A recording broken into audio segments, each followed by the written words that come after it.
I'd already met David Lean. He asked me if I'd get a documentary team.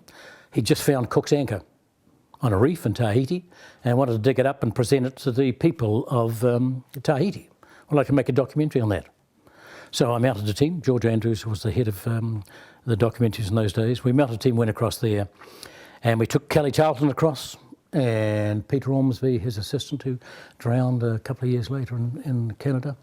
And we started to work around and build machinery and film this, find this anchor and film it. It was 120 feet down. Lean saw these rushes, of which he was paying for, half and half with South Pacific Television in those days, and went absolutely apeshit.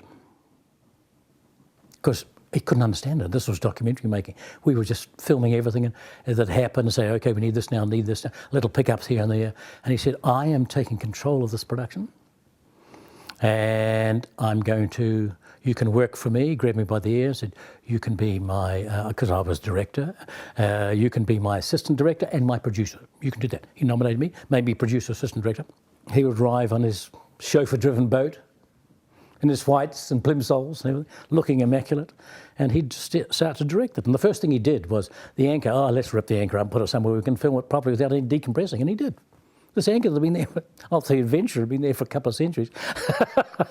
He just sort of ripped it up without any protocols and buried it in the sand about 30 feet down, close to where everything was. And then they decorated it all up with coral and everything else, you know, and did the whole thing, Kelly Charlton, the big vacuum thing down below. Are we up yet? You got all this? Yep, here we go. But he taught me how to take shots. Landmarks, again, 10 eps, and I directed 5 of them with Professor Cumberland. We used to call him Boff. He thought that was boffin, but it wasn't. It was really boring old fart. But he never ever got that, luckily. He was a nice man, lovely man. But he had that sort of demeanour of a professorial the person at the lectern delivering the boring, dry lecture. But he could remember every word. Every word he spoke was delivered. We could actually cut. I could actually repeat his dialogue, repeat his movement from about 4 or 5 different angles in a piece to camera. So we didn't have boring piece to camera tracking in. We could actually cut it in and out. He was fantastic doing that. And I thought his knowledge and the way we put landmarks, the way George looked after put landmarks together. Again, it was a privilege to work on historical, geographic show like that, revealing New Zealand from a different angle. It was a 9-month shoot. We had a lot of controversy selecting David Gwilym, who was an English actor who'd been in the Barchester Chronicles, what else, The Invisible Man, lots of period drama.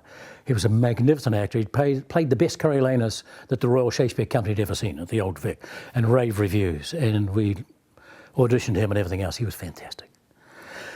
But working with him was really, really tough. He was an actor. He was in 99% of the show, had sometimes 5-minute speeches. He would rehearse a series of moves and pens and gestures and wig touches, everything sort of technical. And he would rehearse that, and where he would turn and where he could walk along this side and walk along that side. And usually find when you come in the morning and you do a block of the scene, everything that I had thought of that I wanted to shoot behind the jury, tracking shots behind the jury, crane shots, and all that sort of thing, were in direct opposition to the way he wanted to do that there. And he was very strong, and I'm a Taurian and very strong.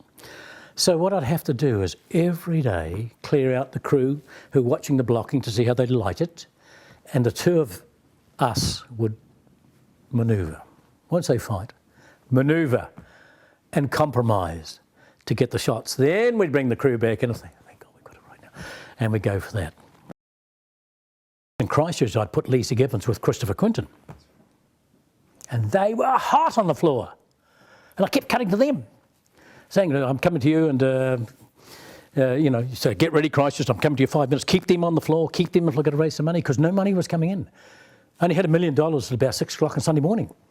And Mounter was on the phone to me, and McRae was on the phone to me. What's happening? Is this going to be a failure? Is this going to be a failure? I'm going, it's okay. And the whole thing's run by me, one technical man switching all over, and I'm talking to 14 television centres, telling them what to do, when to do it, when we're coming to them, everything else. And I hadn't had any sleep for about 36 hours by the time we were starting it. And Michael Watson was the accountant, and all the figures are coming in. And I said, Michael, can't you fudge on you? You know, for heaven's sake. Suddenly, everybody blamed, said I contrived it about midday on the Sunday. the money started to pour in. The Lions had done their big push through New Zealand and brought in, I don't know, 100,000 or something. Oh, more than that. What do they usually get 500,000, I think, the Lions were fantastic. And the money started to come in. And then Mounter would ring up and say, this is okay, these figures are here, you're not just doing it. So no, these figures came pouring in.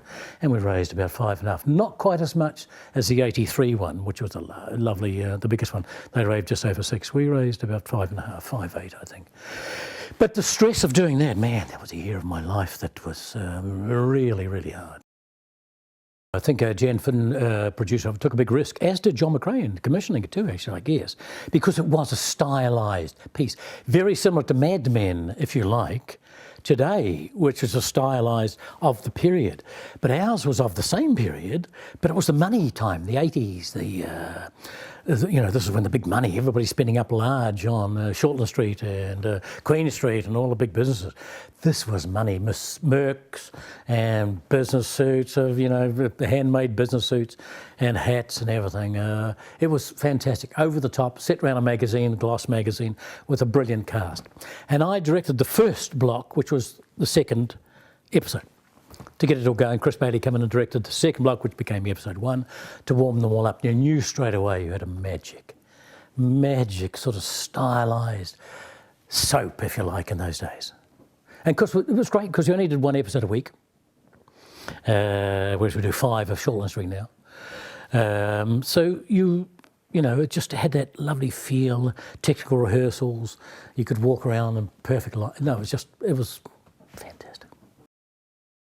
Looking at it now, and it was great, it was in-house, it was the wrong time slot. It was straight after Shortland Street, 7:30. You've just seen half an hour of glamorous people doing, interpersonal relationships, all exposition dialogue, blah, blah, blah, blah, blah, in Shorty Street, and suddenly we have another dozen glamorous people, interpersonal relationships living in the pile in the centre of the city. Why did they put it on there? It still couldn't be as raunchy as we liked it. It couldn't be anything like Outrageous or those other shows. And then we put this new style on, which simply you see shows are doing all the time now, where I did a whip pan in City Life. If you watch anything on air now, you hear they put a sound to it, go, so they enhance what we were criticised for doing. It's all enhanced, so we were way ahead of our time. It was great. I think some of the scenes may have been cut a wee bit tight to get it on. It's quite fine how many frames you leave a lingering moment to let people have that moment to sink in before you cut hard to the next one. It's quite fine, and maybe we cut those a little tight.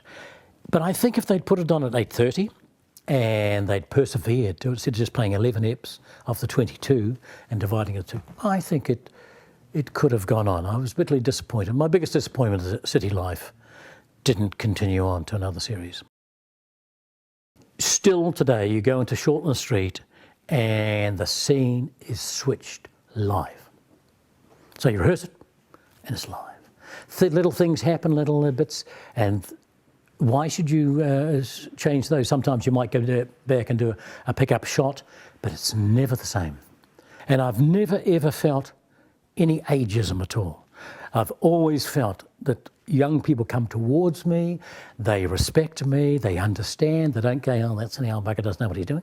It's absolutely trust.